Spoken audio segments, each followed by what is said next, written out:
Good morning, everybody. I am Jeff, the Homestead Dad. You may or may not have noticed that yesterday's video, would have come out Monday morning, was a little bit late.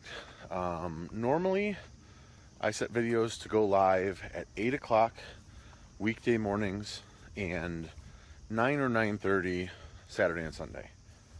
Last night, I think I had told you in the previous video that I just wasn't feeling right. Kind of battling an infection, I think, in my leg, all the fun stuff. And I was really tired. So I went to bed at 8 o'clock. I don't ever go to bed at 8 o'clock. I go to bed at midnight, 11:30 would be early, sometimes 12:30. So 8 o'clock is really early. And when I was going to bed, I was kind of thinking to myself, I'm going to wake up at 4 o'clock in the morning and not be able to get back to sleep. Well, that didn't happen. I slept until 7 or 7:30, so I got a good amount of sleep. I'm feeling significantly better. My wife thinks my leg looks way better, so hopefully we're good in the next day or two. Other than that, I'm heading out to milk. It's kind of a cloudy, dreary, there's a couple chances of rain today, a couple chances tomorrow. Yeah, it's just kind of a blah day. So after that, actually, on Wednesday, we're back in the mid-80s for September for several days. So that's kind of crazy. While I'm out here, let me, before I go milk, let me show you guys the little chicks. They're messy eaters. They're doing well. They're growing fast. I'm trying to make sure they have food all the time so they have a little bit of a chance to catch up to Ruth's birds so that when we go to butcher, they're not tiny. They won't be. They're Cornish crosses. They're going to grow really fast. So I'm heading out to milk. I'll see you guys in a bit. Remember how I said there's a chance of rain? I don't even see or hear it, but it's raining. I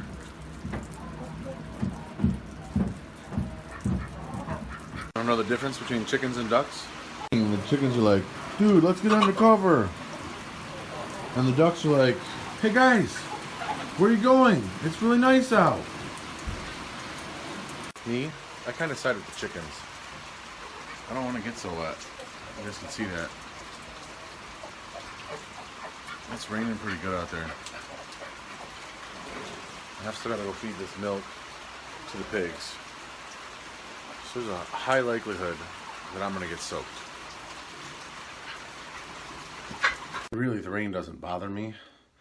And I'm like a ninja, so I probably dodged most of the raindrops. I don't think I got wet hardly at all.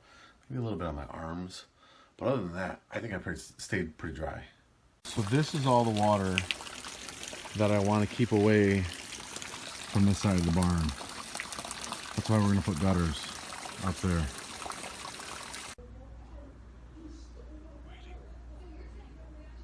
So I'm at the Mercedes-Benz dealership. I was hoping they'd be done by 2. I was really hoping they'd be done before 3. It's now 3:24. If they're not done by 4, we're gonna have a problem because I've got to get home, pick up Homestead Girl 2, and take her to ballet. So like we're kind of running into a time shortage now. Not thrilled. Okay, guys, I think this is gonna turn into a little bit of a Mercedes-Benz service rant. When I called to set up this appointment, so they have their dedicated service intervals, you know, and they're for this vehicle with a diesel engine, it's every 20,000 miles, which is great. You know, you don't have to take it in every 3,000 or 5,000 miles. The problem is then it gets a little bit expensive for 20,000 miles. So the first one, their A service package, was I think like $260 or something. Which if you think about it, for 20,000 miles, not terrible. You know, it was okay, fine, whatever.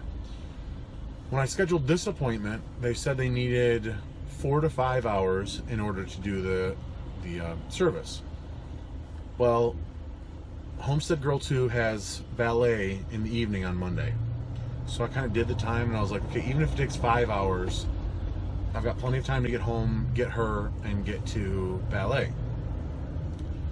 So I showed up at the dealership at the 4-hour mark, figuring, okay, the guy said he was going to try to have it done as close to as possible. Then I'm here. I'm not, waiting for a call and then trying to get over there. So I sat in their waiting room, which was nice, whatever, for an hour. And then an hour and a half. And now we're like coming up on, hey, I need to leave right now. So I go over to, ask what's going on.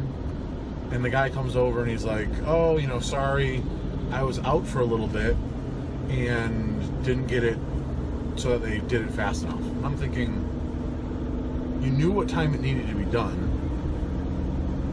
Who cares if you left for a little while? You could have told the people, hey, this needs to be done at X o'clock. Get it done. That doesn't seem to make any sense to me. And he's like, it should be done in like 20 minutes. Well, 25 or 30 minutes later, he comes out with the paperwork and says, okay, it's done. They're bringing it around. They just got finished washing it. Well, I told them, I dropped the car off yesterday, so they had it early. They had it when they opened this morning. And I'd written on the note, maybe you could wash it first so that it's ready to go as soon as possible. Well, they obviously didn't do that. So he comes over with a piece of paper and is like, here's some other things that you might want to do on it soon. Brake fluid flush, $240. That seems like an awful lot of money to flush the brake fluid. I could be wrong. Transmission service, $560. Again, seems like a lot of money, but I could call around and that could be a totally reasonable price. Wiper blades, $60. To me, that seems ridiculous. But it wasn't as though any of those things were indicated or needed. It was preventative maintenance, which I understand. It just seems like bad timing to tell someone who you've had there for 2 hours, over 2 hours, waiting for a vehicle, that, oh, by the way, here's almost another $1,000 that you might want to spend. I'm not sure we'll be going back to that dealership again. We have a mechanic that we like a lot. He doesn't work on diesel vehicles. So I'm going to have to see if I can find someone near us. This is a half an hour, 35-minute drive during good traffic to get to the dealership that we had gone to. There's another dealership that's probably about the same distance away from us. So maybe we try them next time. I don't know. I would rather find a local mechanic that has good reviews, that works on diesel engines, and just have him be the person who works on the car. Obviously, we got an extended warranty on the vehicle, so anything that's covered under warranty, I'm happy to take there and get it taken care of. Like you see that up above? That's the air conditioning unit. After driving it for like 10,000 miles, it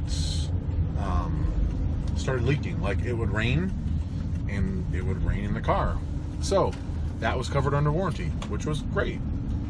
So things like that we'll have taken care of there.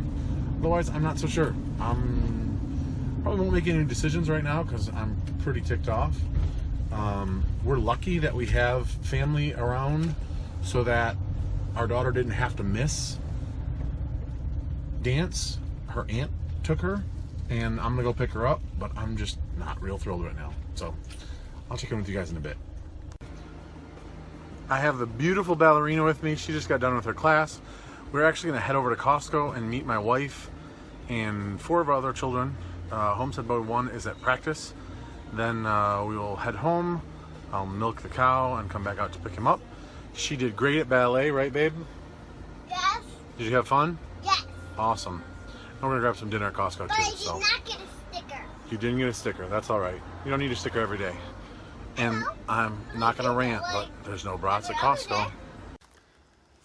I had a thought that I wanted to make some decals up that said Homestead Dad that I could put on these windows and kind of be a driving billboard. And I found one that'll do it decently if you've got your own design. Make it like a 2-foot by 2-foot window sticker out of vinyl for like $8. Pretty cheap. And I think free delivery. And like 2nd-day delivery or something. Like something silly. So I didn't have the van this morning when I wanted to measure, so I just came out here and measured. they'll do like a 2 foot by 3 foot or 2 foot by 2 foot. The problem is I don't have that much space on the window. The window is only like 28 inches tall. The whole width of the window, yeah, is 29.5 inches tall. So I can't do a 2 foot by 3 foot.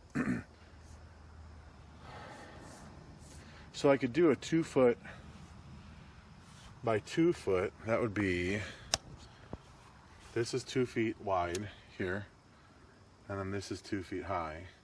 And picture this logo there, but I think I'm going to do it, this will make Bob Hall really happy, in yellow. This would be yellow, and the words would be blue, or the opposite, blue and yellow. I think if I do blue, it's going to blend in like navy blue. I think it'll blend into the back too much. So I think it'd have to be like yellow with either blue or black text. What I really wanted to do was a 3 foot high by 2 foot wide and have the logo here, and then like YouTube, subscribe, Homestead Dad. So I'm not sure what to do. If I just do my logo and then like YouTube subscribe underneath, or like the YouTube play button with subscribe underneath, and because it'll say Homestead Dad. Let me know what you guys think. How can you be upset when you get to come home to that? So one good thing did happen while I was waiting for the vehicle. I don't know if you guys remember. Let me start from the beginning. I don't know how many of you follow Daniel Arms at Arms Family Homestead. If you don't, you should. Great channel. He and his family are great. He has a high tunnel for growing plants, early in the season, late in the season.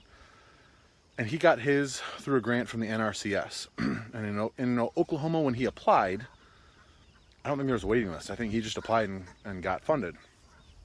So last year, I applied for funding. It was late in the year, but I figured might as well go ahead and try. Well, I was too late in the season, so I didn't get funded for a high tunnel. But the gentleman who I worked with, the NRCS agent, filled out all my stuff. We got our application done so that now we can keep it for this year. So the good news is he just called while I was waiting and said I need to do one more thing and sign a piece of paper because he got my plan all done, and he's hoping that I'll get funded this year. There's no guarantee because where I'm at in Michigan, I think there is a waiting list, but I'm not sure how long it is, and because I'm a first-time farmer, I get bumped to there's different point systems, and the more points you have, the better chance you get. And he said that I should have a decent chance at getting funded this year. So that would be great. Back to the van. I talked to my dad. My dad had worked for a company that what they did was they took the chassis of the van that we did and made them into delivery vehicles. UPS, FedEx, all the big ones. And so when I kind of read him the stuff that they were trying to upsell, he's like, yeah, that shouldn't need to be done for another 60,000 miles. So that made me even less happy. And I knew they were upselling. I just didn't know how much they were upselling. And obviously, if it's something that doesn't need to be done for 60,000 miles, that's ridiculous. So the likelihood that I go back to that dealership is very low. The likelihood that I go back to any Mercedes-Benz dealership for non-warranty work is very low. I'm going to start looking around here for car shops that work on diesel vehicles, and surprisingly not a lot do. Our two favorite don't. One of them, that when we lived in our last house, we went to them all the time. We were very happy with them. It's just a little bit further away now. He said that he can do a lot of the work on that van. He just doesn't have a specifically certified diesel mechanic. But he said a lot of the things that aren't diesel, brakes, things like that, they can do. So I may try it. We'll see. The shop that we go to here, they don't work on diesels at all, and it didn't sound like he was real interested. In fact, that van would not fit in their garage, so it really wouldn't matter. But we live pretty close to a highway, and I think there's several truck shops that work on semis, and Mercedes-Benz / Freightliner are a vehicle that they might work on. So I'll have to look around and see. Obviously, I'm not thrilled with the way things went today, but I'll also give it 24 hours and see. I'm kind of hoping they send me an email asking how my experience was, because I will be brutally honest. And if they don't, my dad had suggested I call the general manager, and I'll probably do that, because if they don't know, they can't get any better. So the pigs are kissing each other, trying to get each other out of the way. So we'll see how that goes. Otherwise, I'm gonna head out and pick up Homestead Boy 1 from swim, and I will see you guys tomorrow.